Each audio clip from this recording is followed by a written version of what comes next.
Hi everyone and welcome to another nanDECK Tips video. Big shout out to everyone who actually got these slides in north of Canberra because as you know I provide tech support and yeah, I'm sending out these flyers just so you can get a lovely $20 gift voucher off any of my services. Now the reason for me making the video is there's a couple of tech tips I actually used in order to make the flyers what they are today. And so obviously I used a printer, I used a guillotine to cut the paper, but there's a couple of software things I needed to do in order to make this what I wanted it to be at the end of the day. So let's jump into me showing you a couple of the tricks I needed to do. So I made it double-sided. So on the front side are some of the services I can offer and a little bit about what the gift voucher can do. And obviously my contact details. But what the more trickier thing to do was for me to create flyers which had unique serial numbers. So on the bottom, under the 20, you can see I've got a serial number. You've got this one ending in 9, then you've got 10, 11, 12, 13, etc. And that was the tricky part.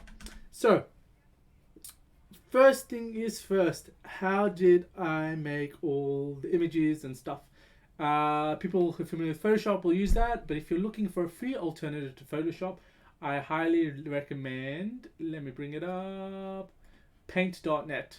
So the guys who made this actually used to make the original Paint for Microsoft. And they were actually creating a new version of Paint before they moved on from Microsoft, and then when they decided to release it for free to the public, and that's using Paint using the .NET framework. So that's a little bit of a background with that. So it's like really cool because it was free and anyone could, it was open source, anyone could make plugins for it. And so when I actually first started doing Photoshop related stuff, this was the free one available. It's not as big these days, but it's got an amazing amount of plugins and I'm used to it, so I keep using it. So just like Photoshop, you're going to have a bunch of layers. In each layer is going to have things that you can hide, put back in, you can change, and when you change one thing, it's not going to change everything else. You can shift things around. So for example, if I want to move my logo around, I can just like very easily do that on this layer without affecting all the other layers. That's why you want to use programs like this. You can see that my logo is actually behind the pictures, and so it's not really going to interact with too much. So obviously that's relatively easy stuff. The only tech tip I can give in this one is I wanted to know how it would look on paper. So it's obviously not going to look like this when you print it out on red paper. And so how do I add the red paper? I can't just like paste a red image on top. So for example, I got the color of my paper, and if I didn't use the multiply, if I just use normal, it's just going to cover. And if I put it in the back, it's not going to look exactly the same as it does right now. So you can see that white, especially, printers don't print white ink. And so my logo with the cockatoo, it's got a white cockatoo. That's not how it's going to look like. And so what I need to do is make sure that I've got the setting multiply in blending turned on, not normal. I tried the other ones, but they don't look like what paper does, but multiply will do what paper does. And when I turn that on, you can see that that is roughly what my image is going to look like. And yeah, it did.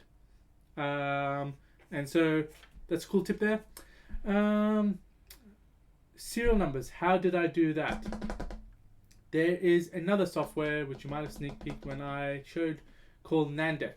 I found this software when I was prototyping my board game, and what nanDECK does is it allows you to create cards based on information on a spreadsheet. So for example, if I'm making say magic cards or Pokemon cards and the names of each of those cards are going to be different, what I do is I make a spreadsheet which has all the different names of the cards, have all the different text abilities and stuff, how much it's going to cost in the in-game energy or mana, And so all you do there, you put all that kind of information into a spreadsheet, and then you use this software called nanDECK to visually make your card, and then it'll automatically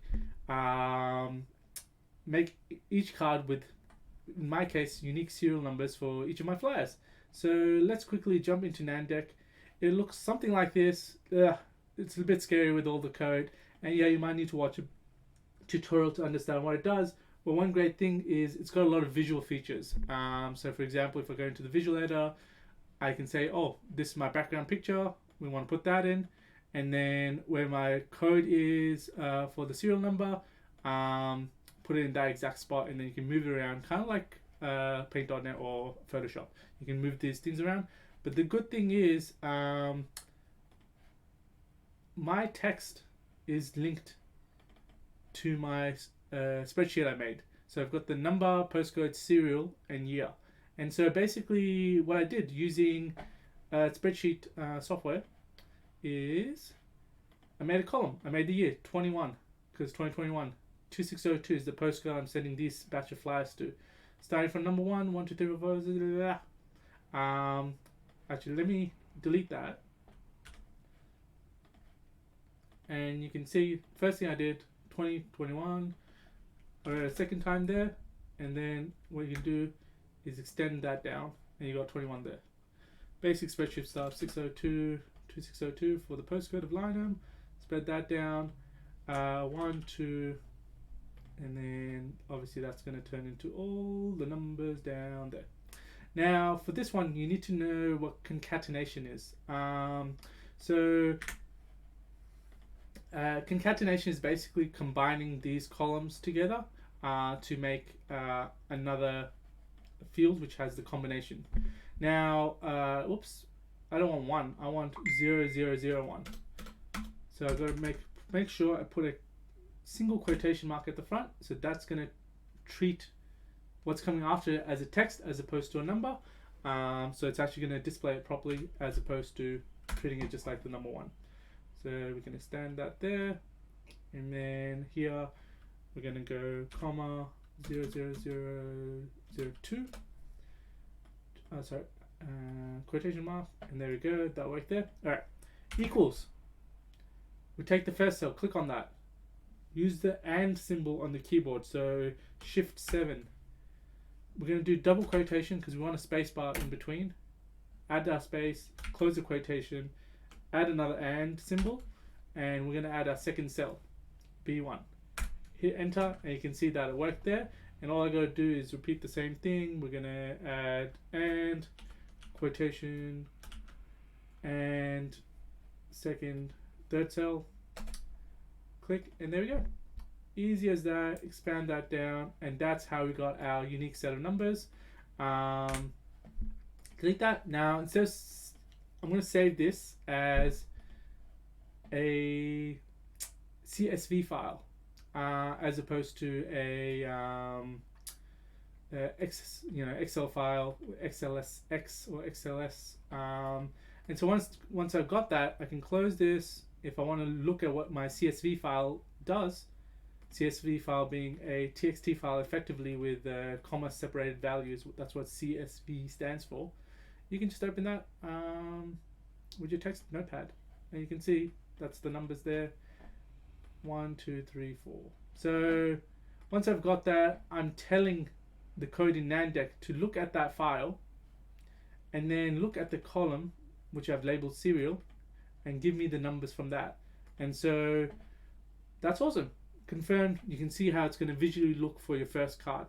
Now, if you want to see all your cards, all you got to do is validate your deck to make sure your code is right. You can see over here is where I put in the file that I'm getting all these numbers from. You build the deck, and then let's preview. There we go. 1, 2, there. There we go. 1, 2, 3, 4, 5, 6, 7, 8, 9, 10, etc. So that's really awesome. Thankfully, I did a bit of board game designing before this, so I knew how to do that. And yeah, then I got to print. Printing, oh my god, was such a hassle. It took me so many times to make sure that the background picture which is the map of inner north of Canberra, actually came out properly. This looks a lot darker on the screen than it is going to come printing out. So I had to reprint, making sure that that layer was a bit more lightened up.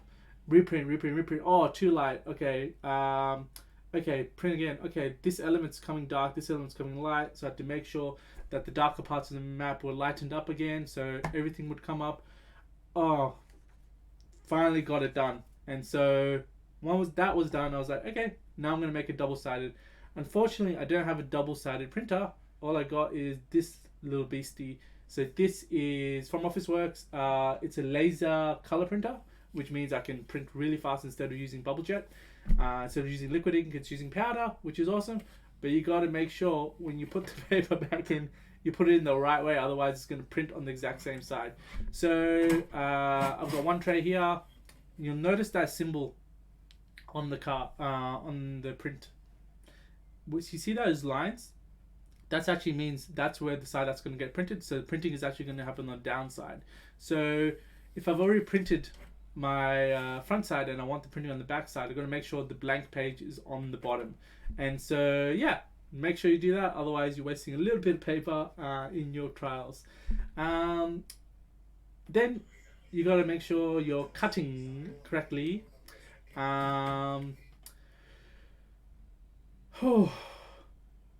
Again, this is like pretty straightforward from Officeworks. You just get a guillotine, you put it in the right spot and you slice away.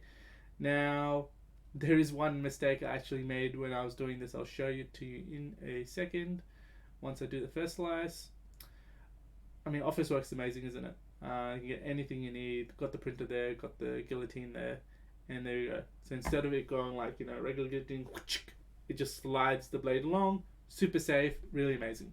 And then, you know, to cut it to the right size, going down from A4 to A5 now, and then from A5 to A6. Just got to line it up correctly. Now, I actually made the mistake and I didn't line it up correctly, and so what ended up happening was, there you go, I actually chopped the bottom part and I'm like stunned. I'm like, what did I do? So just make sure you do that correctly. Your guillotine, if you get the one I do, will have these dotted marks, and I should have used the dotted marks, but accidentally what I did over here, you can see there's one which is a thick line and one which is a dotted for A6, and then 10 by 15 for this dark line. I did on the dark line, not the dotted. That's alright, they're still usable, so I'm going to send them out. And yeah, that's how I made my flyers. So thanks for watching. You can see now I've got the unique serials, I've got them down to the size I wanted, and yeah, they're going to be hitting your post boxes soon. Thanks for watching, see you guys later.